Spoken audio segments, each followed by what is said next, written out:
Alright, hello again YouTube. So today we're going to be turning this lovely piece of rebar into a spearfishing tip. So currently we're on the island here and was randomly in Sprout Lake, and it turns out there's invasive carp in there, and they're probably about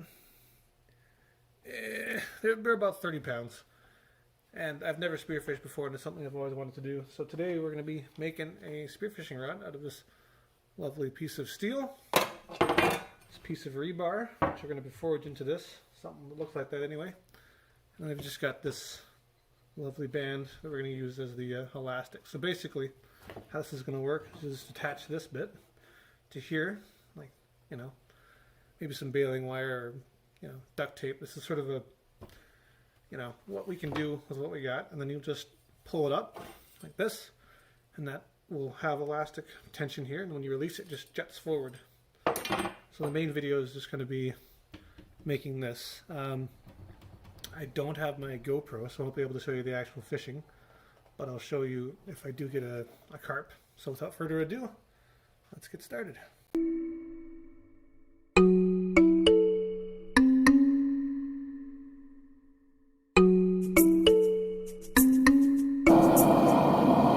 That's the rough out. So basically I just flattened it out and then used the cold chisel to split it. So we're going to make the head now and kind of feather that out to our, you know, something that was like the original design.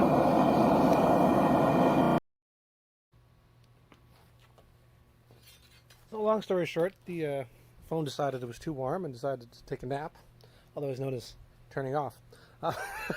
It is 30 degrees today, so it's a bit hot. So this is sort of what we're left after the bits you missed. So what I plan on doing is sort of grinding that off, and then just putting a profile on this side, maybe cleaning up in there a bit with the grinder or the Dremel. And then I'm probably going to cut it, oh, let's see here, probably about there. And I'm going to make this smaller so I can sleeve it inside of that piece of metal, and then make some rivets and rivet it on there so it's going nowhere. So yeah, I'll show you a time lapse of that.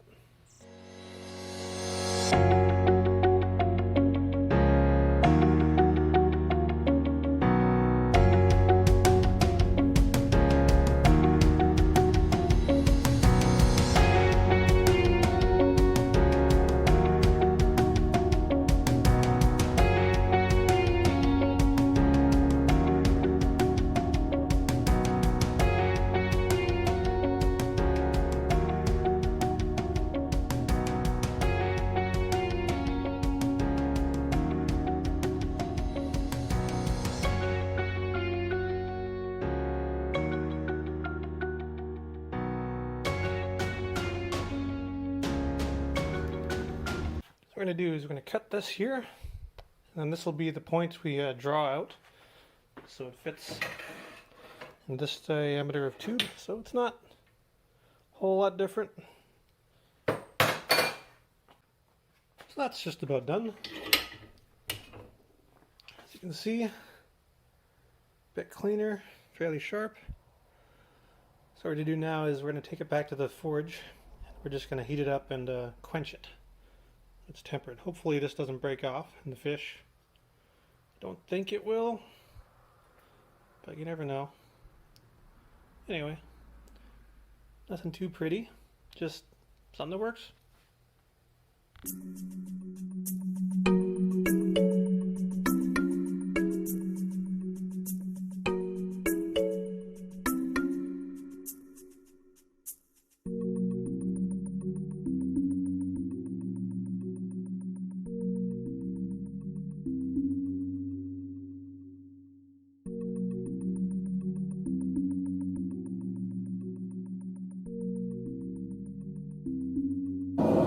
Alright, so we got the end tapered down to the point where it fits this lovely pipe here. So now we're just heating out the tip so we can quench it.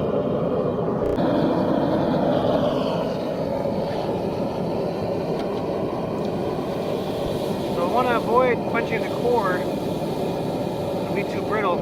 I just want to get the edges.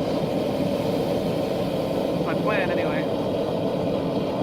See how it goes.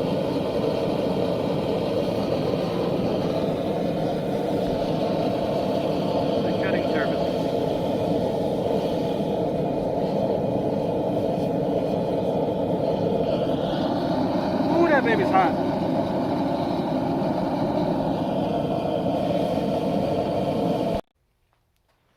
Alright, so piece of pipe goes in fairly far. Now we're just going to drill a hole right about there. So I think it goes to about there. And then we're going to make a rivet, which probably involves more forging. Anyway, that's what we're doing next.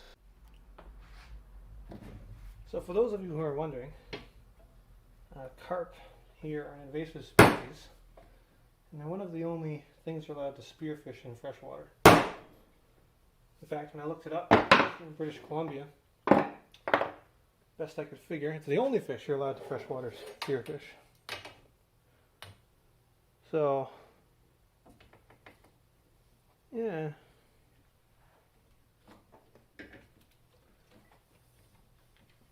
And they do quite a bit of environmental damage.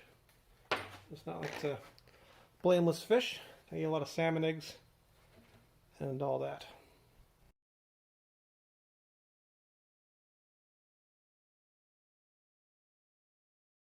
So as you can see there, we've now got our hole punched through.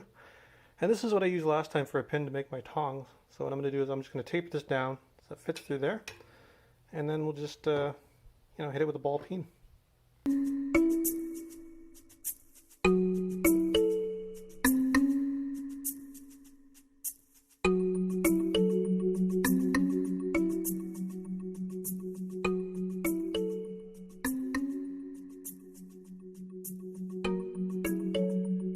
They're almost the right size. Just figured I'd give you a real-time view of what we're doing here.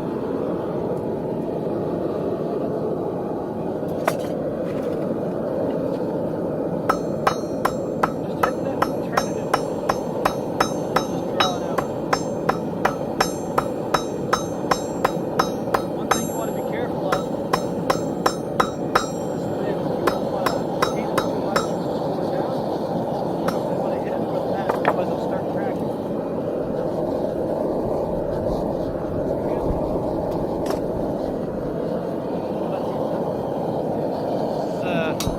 Paratongs I made. They're not great, but they work. Did a piece of rebar. See here, not careful when I brought these out. It's not enough. This is a project from before I made this forge. Anyway, they kind of work.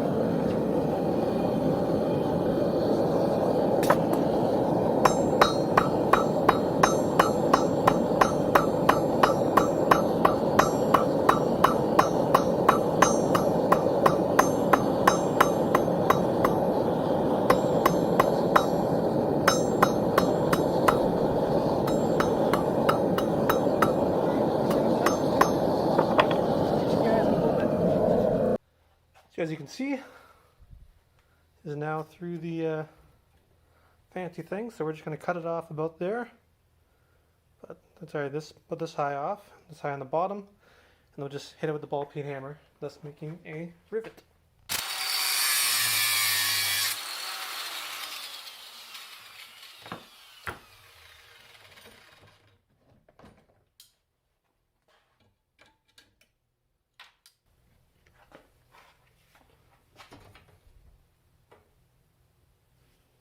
It's a little bit smaller than I'd like. So what I do is just balloon it out a little bit. Or fit the exact term, I think it's like cauliflower or something. Just clamp it in your vise.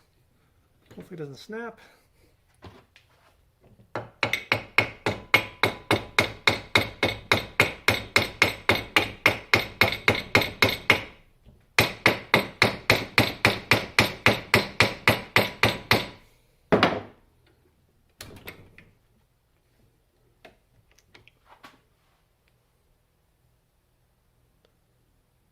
There you go.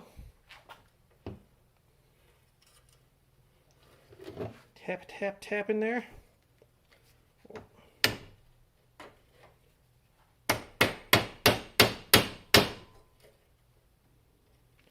Now we're going to cut it off about, about there, and then do the same thing, and that'll be it.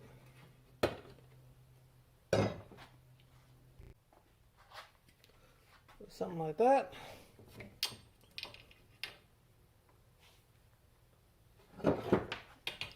Take the hammer.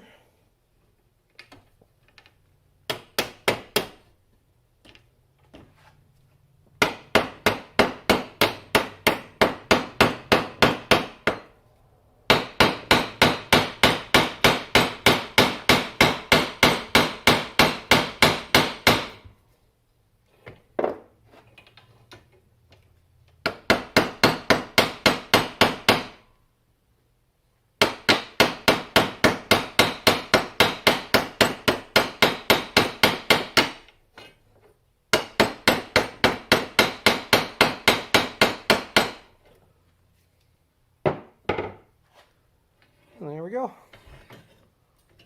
One rebar spear with a rivet. So there probably is faster ways of doing this and easier. But to be honest, I just really like forging. This was kind of a fun project. And I didn't have to buy anything. So there's that. So that's that attached. Hope it doesn't come off. I've double wrapped it with baling wire in here. So that's this stuff. Concrete tie wire, whatever you want to call it. And a bit of duct tape. So that'll be your elastic bandy part. And then up here, got your, it's more like a harpoon now, I guess. Should work though.